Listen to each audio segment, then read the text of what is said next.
For generations, Little House on the Prairie looked like the safest place on television.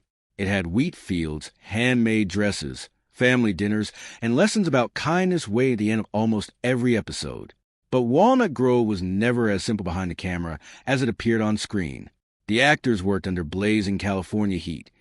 Children grew up in front of millions of viewers, and Michael Landon controlled the show in ways that could be both brilliant and controversial.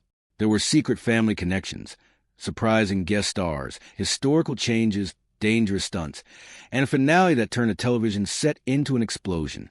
Today, we are stepping behind the familiar opening credits to uncover 30 strange, unexpected, and genuinely fascinating facts about Little House on the Prairie. Some are funny, some are uncomfortable, and others completely change the way you see the people of Walnut Grove. So, let's begin the countdown. The television series often makes Laura feel like the natural center of the Ingalls family, but in real life, she was not the oldest daughter. The historical Laura Ingalls Wilder had an older sister named Mary, and the television series followed that family structure. However, the show simplified and rearranged several details from the books.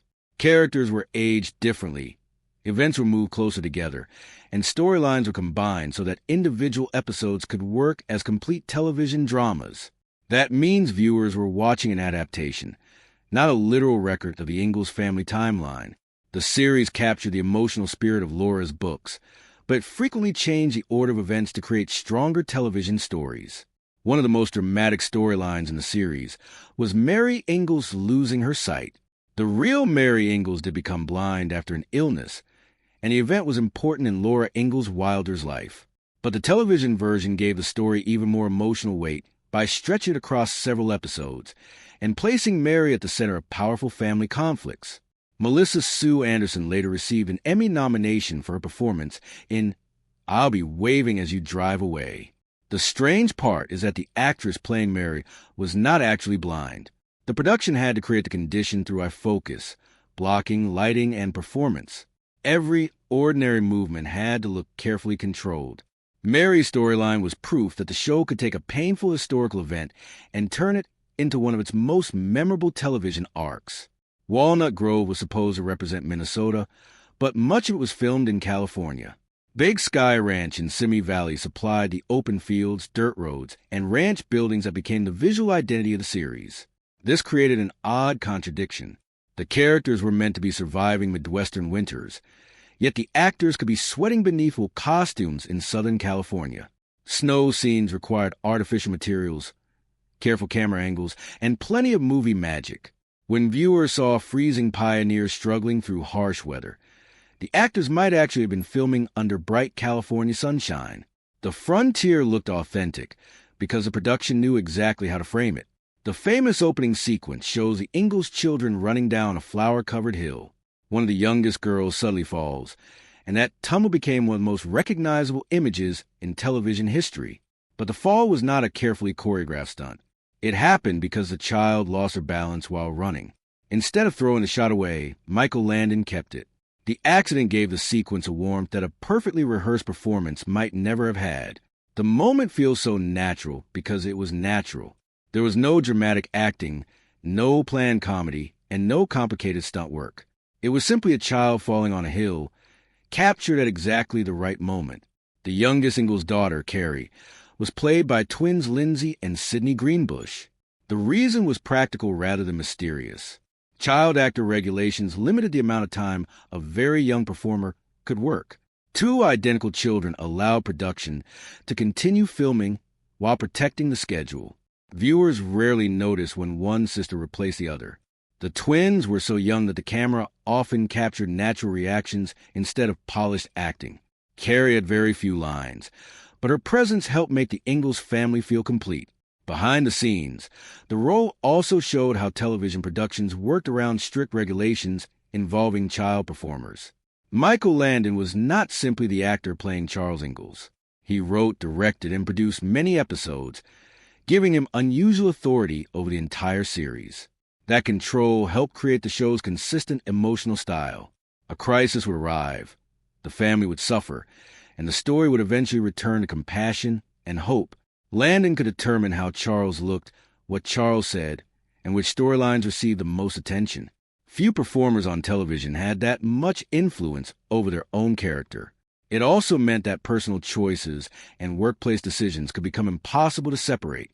Charles Ingalls was a fictional pioneer father, but the character was shaped by the vision of the man who controlled almost every part of production.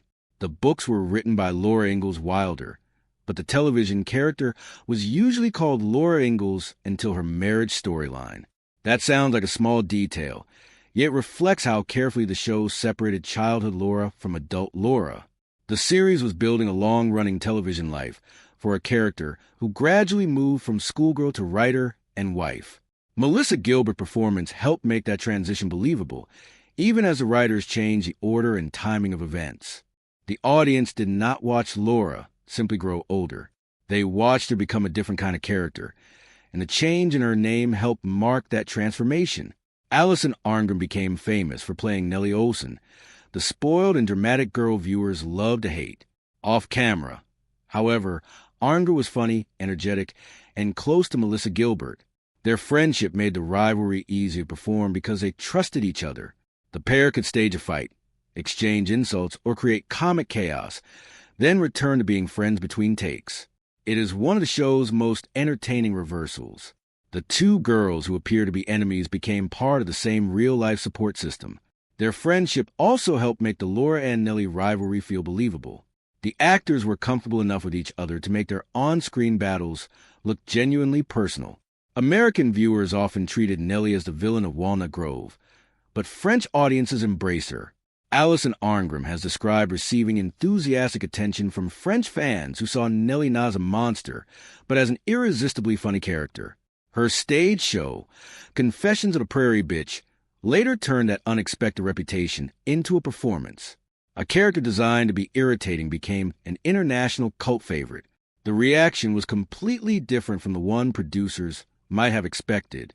In America, Nellie represented spoiled behavior and social cruelty. In France, her dramatic reactions and outrageous personality made her one of the most entertaining characters on the show. Jonathan Gilbert, who played Willie Olson, was Melissa Gilbert's adopted brother in real life. That meant Laura's on-screen arguments with Willie had a very unusual off-screen background. The two performers were not just fellow child actors. They were family. Television audiences saw the Olsen children as Laura's frequent opponents, while the actors already knew each other from home. It is the kind of casting coincidence that would sound too convenient if it were written into a script. Their real-life connection added another strange layer to the Olsen family storyline. When the characters fought in Walnut Grove, the performers already had years of personal familiarity behind the scenes. When production moved to MGM Stage 15, the crew discovered traces of an earlier movie world beneath the flooring. Reports from cast members described finding painted yellow bricks associated with the Wizard of Oz.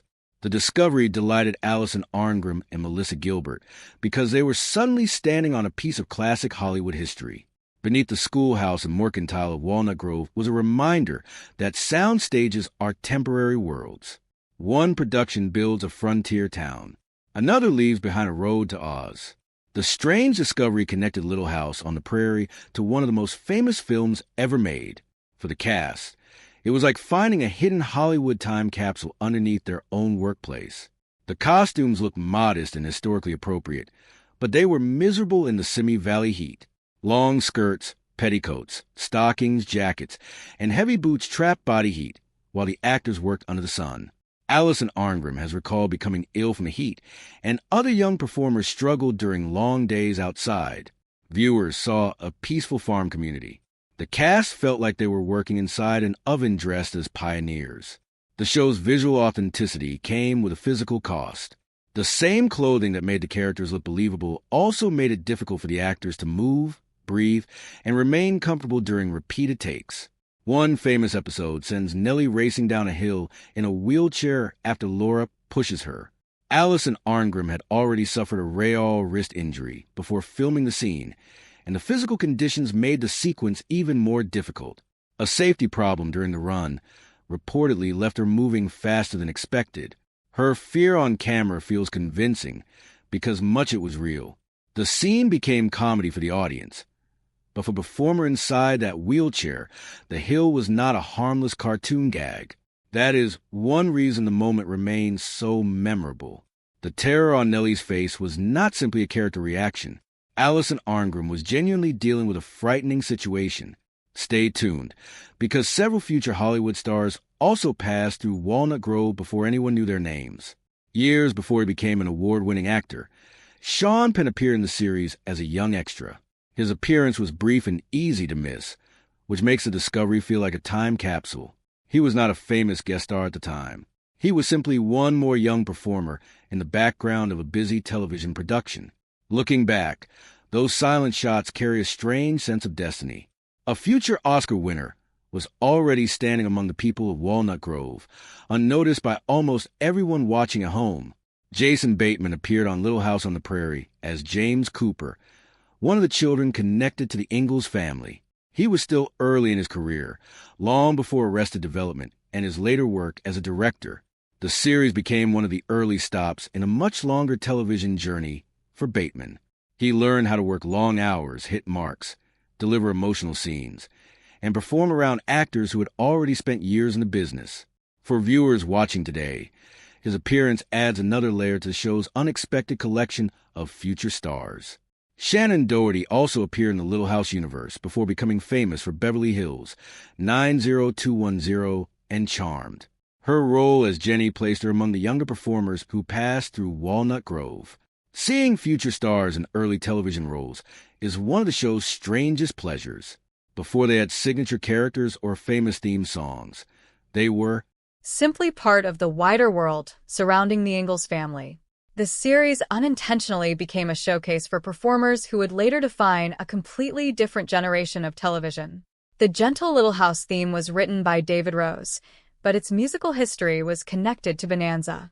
Rose had written music for an earlier Western episode, and the melody was later reshaped for the new series. The Little House arrangement was softer and more reflective, with a warmer orchestral sound. That transformation shows how music can change meaning. A melody associated with one Western world could be slowed down and turned into a memory of childhood, family, and home.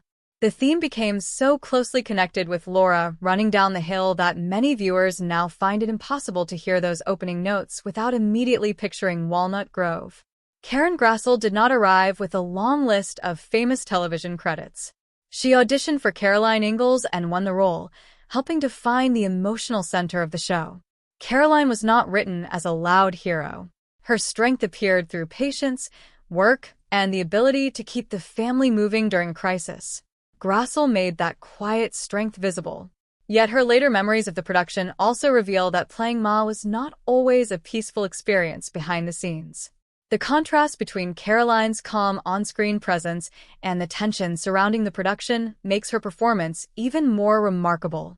On screen, Charles and Caroline Ingalls represented loyalty and partnership.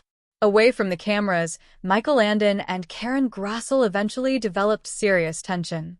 Grassel has spoken publicly about disagreements involving pay, treatment, and their professional relationship. The contrast is uncomfortable because the show depended on the image of a united family. Audiences were watching a fictional marriage built on trust while the actors were navigating a working relationship that had become strained. Their performances remained convincing, which may be exactly why the conflict stayed hidden for so long. The peaceful family at the center of the show was not always reflected in the atmosphere behind the scenes. Melissa Gilbert was a child when she began playing Laura, and Michael Landon became an important mentor in her life. Their bond was powerful, but it was also complicated by adult events and changing relationships outside the show. After years of distance, Gilbert reconnected with Landon when he was seriously ill. Their meeting gave both of them a chance to speak after a long silence. The timing became especially emotional because Landon died soon afterward. Behind the wholesome television family was a real relationship that contained affection, disappointment, grief, and forgiveness. Young actors often struggle when a scene demands genuine tears. According to stories about the set, Landon had a simple way of helping the children reach the emotion. He would show his own tenderness and remind them of his love for them. The technique was not a special effect or a bottle of artificial tears. It depended on trust. For performers who saw him as a father figure, that emotional connection could bring tears immediately. It was an unusual method, but it reflected how deeply personal the working relationships could become on a series where many of the performers were children. The meals on screen looked like they had been cooked in an 1870s kitchen, but television props have to survive repeated takes, hot lights, and long delays. Real food spoils, changes shape, and becomes difficult to match from one camera angle to another. Productions often used canned or restaurant food that looked reliable on screen.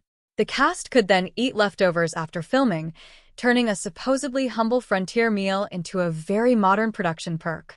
What looked like a homemade pioneer dinner may have been selected because it could remain consistent through multiple takes. Charles seemed to encounter an unusual number of accidents, illnesses, and frontier emergencies. Some viewers noticed that these plots occasionally led to scenes where the character was recovering without a shirt. The running joke was that Landon, who was also the show's leading man, understood the visual appeal of a rugged father figure. Whether every injury was planned for that reason is impossible to prove, but the pattern became part of the show's behind-the-scenes folklore. Walnut Grove had disease, blizzards, and economic hardship. It also had remarkably convenient opportunities for Pa to display his physique. Michael Landon was famous for keeping his dark hair carefully colored. Under the intense California sun, hair dye could react in unexpected ways, creating a purple or lavender cast that cameras sometimes noticed. Crew members reportedly touched up the color between takes. Charles Ingalls was supposed to look like a weathered frontier father, not a man experimenting with a dramatic salon shade. The nickname Purple Pa became one of those private jokes that revealed how artificial television could be, even when it was pretending to be natural. It was a tiny production problem, but it became one of the most amusing pieces of Little House folklore. Television has always used camera tricks to shape a star's presence. Michael Landon was not unusually tall, but Charles Ingalls often appeared larger than everyone around him. Boots, elevated ground, careful positioning, and low camera angles could make a normal-height actor feel imposing. The technique was subtle enough that viewers rarely noticed it. Pa had to look like the person who could protect a family, lift a wagon, and face a blizzard. Sometimes authority comes from dialogue. Sometimes it comes from standing one step higher. Little House began as a story centered on the Ingalls family, but the characters could not remain children forever. As Laura matured, married Almanzo, and moved into adult life, the series had to decide whether it was still the same show. NBC continued with a new direction, Little House, a new beginning, shifting attention away from Charles and Caroline. The change reflected a real problem in long-running television. The audience may love a family, but the family keeps changing. Once Laura became an adult, the original childhood-centered formula could no longer continue exactly as before. The series finale, The Last Farewell, ended with the destruction of Walnut Grove. The story explained that the town's land had to be dealt with, but there was also a practical production reason. The set stood on leased property, and the location had to be returned. Rather than quietly dismantle everything, the production turned demolition into a dramatic farewell. Buildings were wired, the cast gathered, and the town was blown apart for cameras. Most television shows fade away. Little House on the Prairie destroyed its own world in front of the audience. The destruction carried an emotional message because Landon reportedly felt hurt by the way NBC handled the show's cancellation. After years of writing, directing, producing, and starring, he expected a more direct conversation. Instead, the end of the series became tied to a network decision and a changing schedule. Blowing up Walnut Grove allowed him to close the story on his own terms. The explosion became a farewell, a practical solution, and perhaps a little revenge rolled into one. For Landon, destroying the set meant that the network could not simply reuse Walnut Grove for another production. Once it was gone, the story was truly over. Many fans remember the show as if it were a documentary about pioneer life, but it changed the historical record constantly. People who were separated by years in real life could appear together. Ages were adjusted. Events from the books were rearranged, expanded, or invented. Some characters were created to serve a television plot, while others became more central than they were in Laura's writings. That does not make the series worthless. It explains what kind of story it really was. Historical fiction shaped by family drama, television pacing, and Michael Landon's belief in an emotional ending. The show was inspired by history, but it was never trapped by history. The strangest fact about Little House on the Prairie is that its most unbelievable story was real life behind the characters. The show presented a family that always returned to the same table, yet the performers experienced friendship, rivalry, illness, fame, grief, and changing loyalties. A child actor could become an adult celebrity. A villain could become an international favorite. A random fall could become an iconic image. A leased ranch could become a town, then vanish in an explosion. And a fictional father could remain deeply important to the children who acted beside him long after the cameras stopped rolling. The show was not perfectly historical, and it was never as simple as its wholesome image suggested. It was a carefully manufactured television world filled with real accidents, real arguments, real affection, and real ambition. Did you know about the future stars hidden in Walnut Grove, the yellow bricks beneath the stage, or the emotional story behind the final explosion? Share your favorite discovery in the comments section below. If you enjoyed this journey through the strange side of Little House on the Prairie, like the video, subscribe, and stay tuned for more forgotten television facts. Because sometimes the most interesting stories begin after the credits roll. And in this case, every familiar image has another layer. The hill was a set, the family was a cast, and the perfect frontier was built one carefully controlled detail at a time. That hidden contrast is what makes this classic so endlessly watchable, even decades after final farewell.